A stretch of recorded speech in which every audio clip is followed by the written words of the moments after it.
Hi, magandang araw po sa inyong lahat, no. Ngayon po ay bibigyan ko na naman po kayo ng reading, no, for today. Kamusta po kayong lahat, no? So, kamusta po ang inyong naging tulog? Kamusta po ang inyong kamusta po kayo? Sana po ay nakatulog kayo na mahimbing at wala na pong kahit na anong isipin. O, di ba? Rhyme po 'yun. Nakatulog kayo na mahimbing na walang masyadong isipin. O, di ba?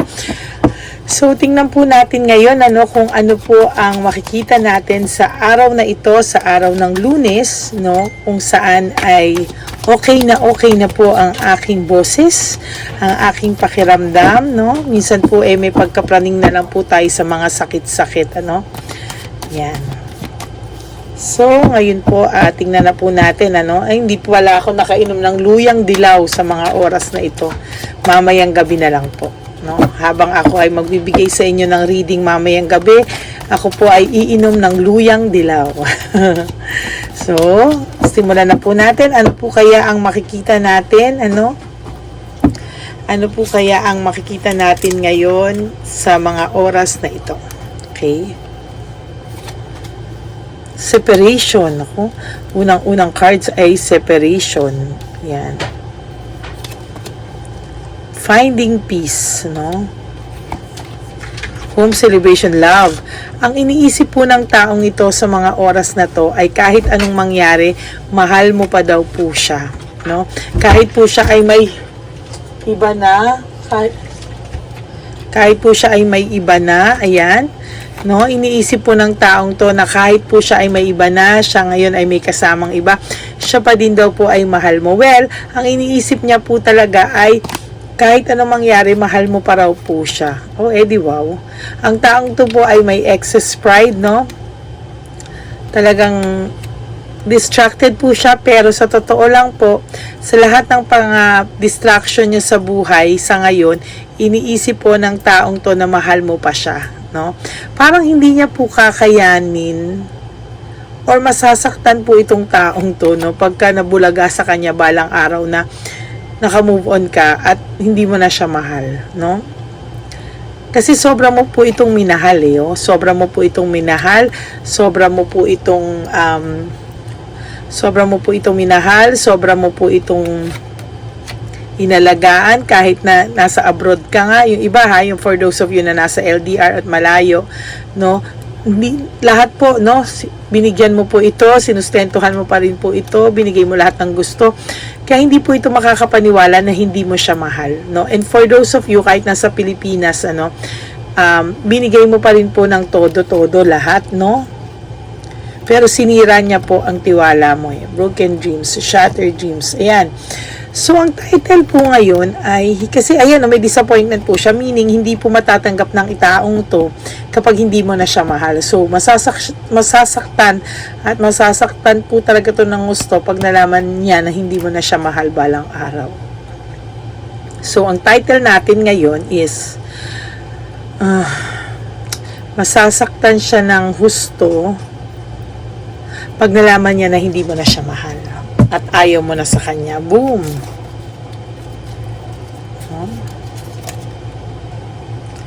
Hindi ako makakuha ng papel. Ayaw.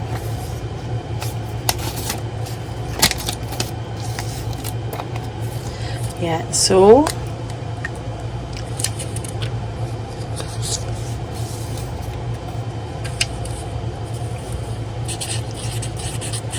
masasaktan siya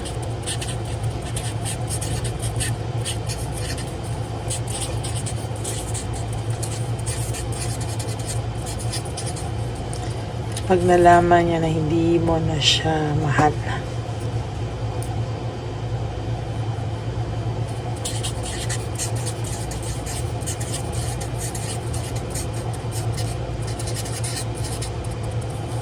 There.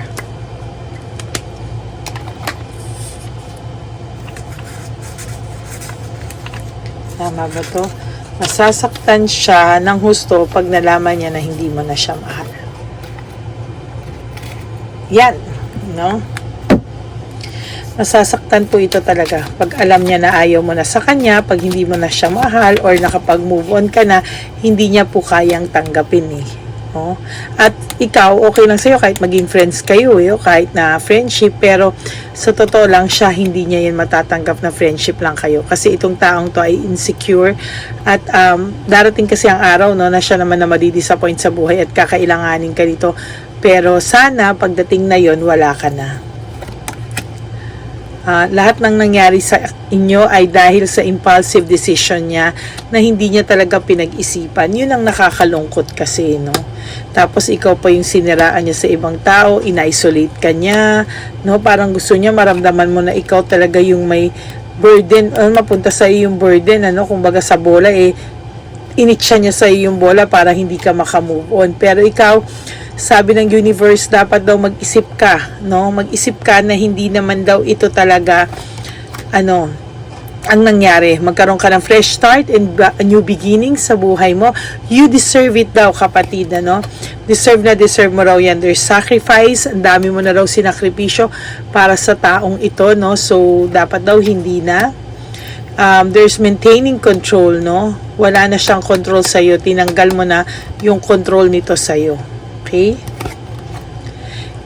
Yung emotions niya, parang anytime susugod, no? Susugod, Hindi din po sila kasi okay ni Chabilitang Palaka, no? Or Chabilitong Palaka, no? Ikaw pa rin ang naiisip niya, no? Ikaw pa rin. Ayan, no? Napakanta tuloy ako. Naiisip ka po nito most of the time, kaya naiisip mo siya, no? Naiisip mo po ito, kaya naiisip mo siya. Natatawa ako, bigla pong pumasok sa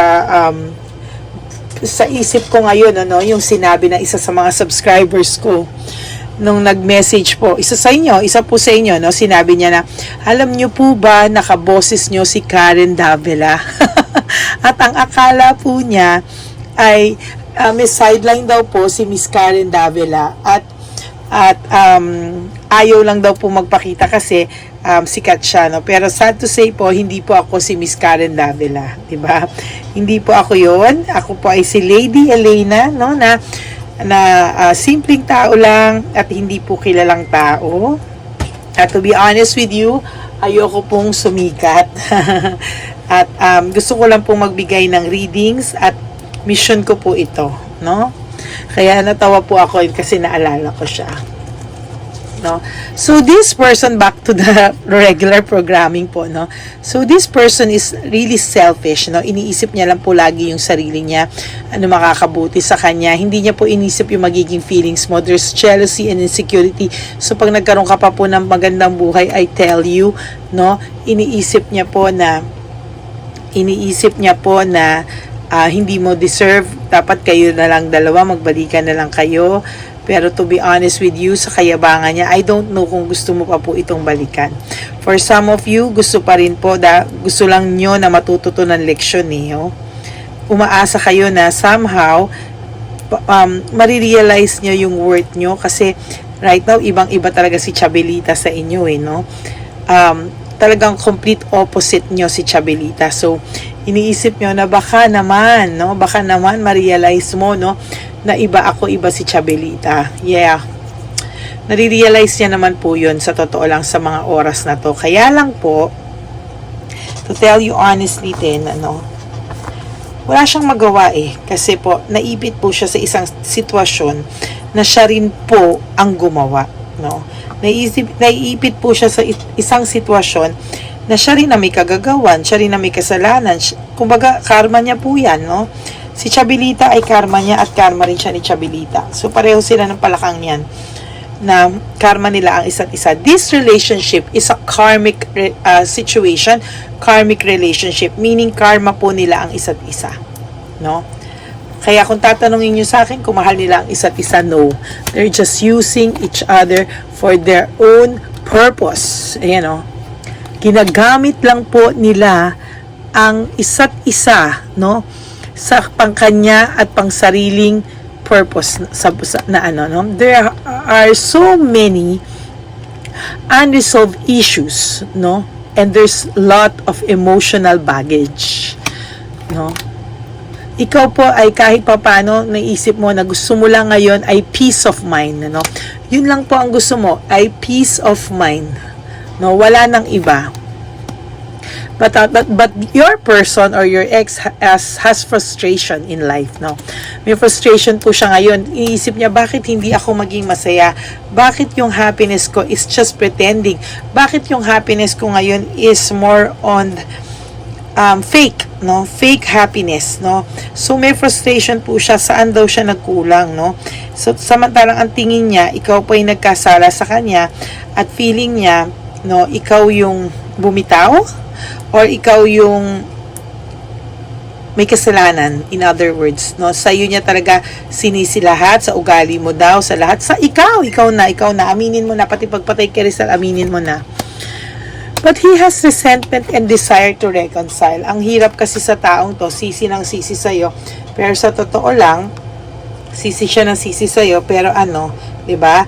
Yun pa rin, no? Yun pa rin talaga. Grabe, no? Nakakatuwa kasi sa totoo lang, natutuwa ako na ayan na, na-feel ko yung energy niya ngayon. Saglit, bigyan niyo ako ng ilang seconds.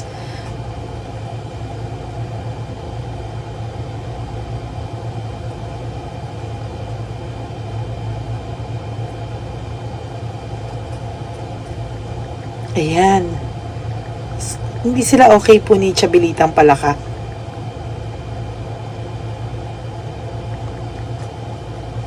Nag-aaway po sila at meron po silang pinag-aawayan at nag-aaway din po siya financially. No, sa totoo lang, financially po nag-aaway sila.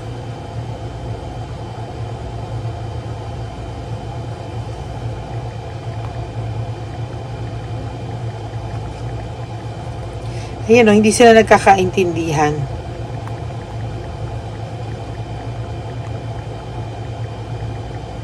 Ayan, meron silang pinag-aawayan pagkatapos lagi ka pong nababanggit. Na? Lagi ka pong nababanggit sa totoo lang. At hindi po sila nag-aaway nang hindi ka talaga nasasali sa usapan. No? Sa totoo lang po, lahat po ngayon ay, to be honest, no? Lahat po ngayon kasali ka sa away nila. No? And this person has desire to reconcile, no? Pero ang gusto po niya, ihahabulin mo siya. Hindi po kakayanin ng taong to pag nagkaroon ka ng iba, no? Sisirain ka po nito para bumalik ka sa kanya. Oh, leaving behind, walking away, hindi niya po kaya, no? Natalikuran mo siya kasi feeling niya, kampante siya. Whatever happens, mahal mo siya. Hindi ko po sinasabing may sayad siya, no? Pero malakas po ang kumpiyansa sa sarili, no?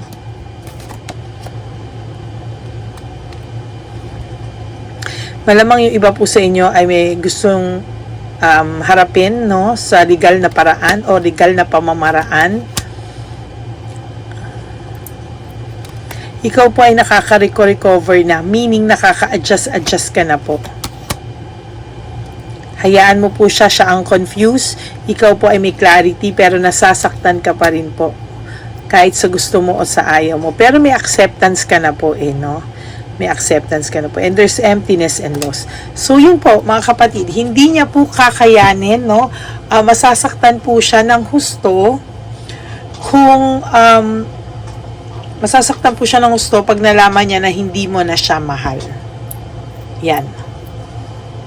Diba? Kasi masakit yun no?